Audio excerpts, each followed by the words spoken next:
gidiyor arkadaşlar.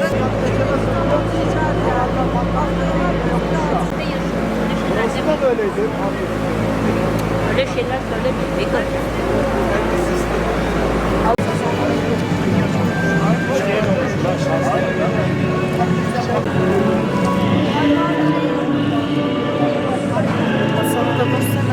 Tanıyacağım. 1110 haftadır, 34 yıldır etkin bir soruşturma yürütülmeden zaman aşımına sürüklenen Hasan Gülünay dosyasını kamuoyuyla paylaşıyoruz. 23 Mayıs 1992 tarihinde Artvin'de gözaltına alındıktan sonra işkenceyle öldürülen Ali Ekber Atmaca'nın üzerinden İstanbul'da aynı mahallede yaşayan Hasan Gülünay'ın daha önce kayıp ilanı verdiği ehliyeti çıktı. Bunun üzerine 32 yaşında 4 çocuk babası Hasan Gülünay polis tarafından aranmaya başladı. Bir süredir polis takibinde olduğunu eşine söyleyen Hasan Gülünay, 20 Temmuz 1992 günü Tarabya'daki evinden iş yerine gitmek için ayrıldı ve bir daha geri dönmedi. Hasan'ın çalıştığı iş yerini arayan bir kişi, terörle mücadele şubesinden aradığını söyleyerek Hasan Gülünay'ın gözaltında olduğunu bildirdi. Ancak ailesinin savcılığa ve İstanbul Emniyetine yaptığı başvurularda Hasan'ın gözaltına alınmadığı, yalnızca arandığı cevabı verildi. Bunun üzerine aile, hemşerileri olan ve o dönem İstanbul Emniyetinde üst düzey görev yapan Hüseyin Kocadağ ile görüştü. Kocadağ, aileye Hasan Gülünay'ın sağ içeride işkence izleri iyileştikten sonra gözaltına alındığını açıklayacaklar dedi. Aile bu bilgiyi kamuoyuyla paylaştı. Hasan Gülünay ile aynı günlerde İstanbul Emniyet Müdürlüğü'nde gözaltında tutulan EÇ, ağır işkence görmüş bir kişinin yanlışlıkla kendi hücresine konulduğunu anlattı. Bu kişinin "Ben Hasan Gülünay'ım, beni gözaltında kaybetmeye çalışıyorlar" dediğini anlattı. Bu açıklamaların ardından hem ailenin hem de tanığın evleri polis tarafından basıldı. Konuşmamaları için tehdit edildiler. 19 Temmuz 1992'de gözaltına alınan HK ise Gayrettepe'de günlerce işkence gördüğünü, işkence yapan polislerin kendisine "Hasan Gülünay'ı öldürdük, sıra sende" dediklerini aktardı. Aile, Başbakanlık, İçişleri Bakanlığı, Türkiye Büyük Millet Meclisi dahil olmak üzere bütün resmi kurumlara başvurdu. İçişleri Bakanı Nahit Menteşe'nin yanıtlaması istemiyle verilen soru önergesinde Menteşe şu cevabı verdi: "Soru önergesinde ileri sürülen iddialar tamamen asılsız olup yasa dışı bölücü örgütlerin propagandasını yapmaya yöneliktir. Güvenlik güçlerimiz her zamanki gibi devletin ve milletin bölünmez bütünlüğü için çalışmaktadır." Yargı makamları ise tanıkları dinlemeden, delilleri toplamadan ve etkili bir soruşturma yürütmeden dosyada zaman aşımı gerekçesiyle kovuşturmaya yer olmadığı kararı verdi. Ailenin bu karara yaptığı itirazla reddedildi. Bunun üzerine aile 2013 yılında Anayasa Mahkemesi'ne bireysel başvuruda bulundu. Anayasa Mahkemesi 21 Nisan 2016 tarihli kararında yaşam hakkı kapsamında etkili soruşturma yürütülmediğine hükmetti. Ancak Avrupa İnsan Hakları Mahkemesi içtihadının aksine işkence yasağının ve etkili başvuru hakkının ihlal edildiğine ilişkin iddiaları incelemedi.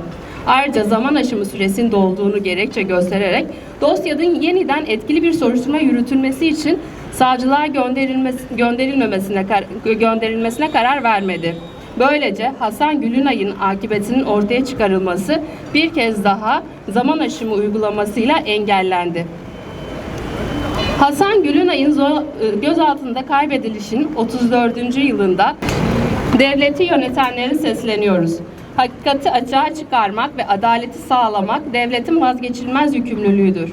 Hasan Gülünay'ın akıbeti açıklansın, dosyada etkin bir soruşturma yürütülsün, sorumlular yargı önüne çıkarılsın.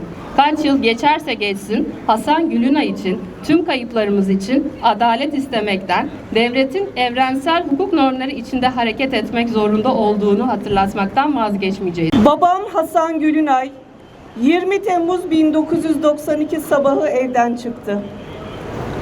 O gün sıradan bir sabahtı. Kimse o günün bir daha hiçbir şeyin eskisi gibi olmayacağını bilmiyordu. Babam bir daha geri gelmedi. O gün yalnızca bir insan kaybolmadı. Bir ailenin hayatı, 4 çocuğun çocukluğu ve bir ülkenin hafızasında açılacak kapanmaz bir hikaye başladı. Bu bir kayıp hikayesi değil, inkarın ve cezasızlığın hikayesidir. O günden sonra hayatımız beklemek, adalet, hukuk, hakikat, zaman aşımı kelimeleriyle geçti. Önce saatleri bekledik, sonra günleri, sonra yılları. Her kapı çalındığında babamdan haber geldi sandık. Her telefonda ona ne olduğunu duymayı umduk. Ama hiçbir şey olmadı. Yalnızca sessizlik büyüdü. Bize sürekli kayıp dediler. Ama ben o kelimeye hiçbir zaman inanmadım. Çünkü kayıp tesadüfü çağrıştırır. Oysa burada bir tesadüf değil, bir süreç vardır. Devletin karanlık elleri muhalif olanı susturmak için organize olmuştu. Babam bulunmadı. O yüzden ben hep şunu söyledim. Babam kayıp değil. Devletin sistematik yok etme politikası sonucu gözaltında kaybedildi. Bu fark benim için çok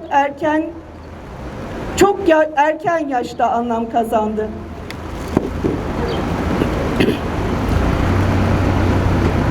Çünkü ortada bir tesadüf değil, bir yok ediliş vardı. Her başvurumuzda aynı duvarla karşılaştık. Bilmiyoruz dediler. Biz de yok dediler. Ama biz aslında biliyorduk. Bilenler konuşmuyordu. Babama bir fotoğraftan değil, Galatasaray Meydanı'ndan hatırlıyorum. Çocukluğum orada geçti. İnsanlar çocuklarını parka götürürken biz annemle birlikte bir fotoğrafın peşinden gidiyorduk. O fotoğraf kalabalığın içinde değil, karanfillerin arasında büyüdü. Zaman geçtikçe anladım ki bu sadece bizim hikayemiz değil. Babamın başına gelen şey bireysel bir kayıp değildi. Bu ülkede birçok insanın yaşadığı şeyin bir parçasıydı. İnsanlar gözaltına alınıyor ve bir daha geri dönmüyordu. Buna faili meçhul dediler ama aslında faili vardı, sadece adı söylenmiyordu. Ben büyüdükçe eksikliğim de büyüdü. Çünkü bazı eksikler zamanla kapanmıyor. Aksine insanın içinde derinleşiyor. Bir çocuğun hayatında babasızlık sadece bir yokluk değil, sürekli devam eden bir soru haline geliyor. Ben hep aynı soruyu sordum. Babam nerede? Bu soru yıllar içinde değişmedi. Sadece ağırlığı arttı. Çünkü cevap verilmediği her gün o sorunun anlamı biraz daha büyüdü. Bize unutun dediler. Ama unutmak, hatırlamamak değil, sadece yokluğu kabul etmek demek. Biz bunu kabul etmedik. Çünkü kabul etmek, olanı normalleştirmek olurdu. Oysa olan şey normal değildi. Bugün hala aynı yerdeyim. Aynı sorunun içindeyim. Ve biliyorum ki bu sadece benim sorum değil. Bu ülkede evladını, kardeşini, eşini, babasını kaybeden herkesin sorusu aynı. Biz cevap bekliyoruz. Ve bu soru cevaplanana kadar susmayacağız, burada olacağız. Sevgi ve dirençle Deniz Gülünay.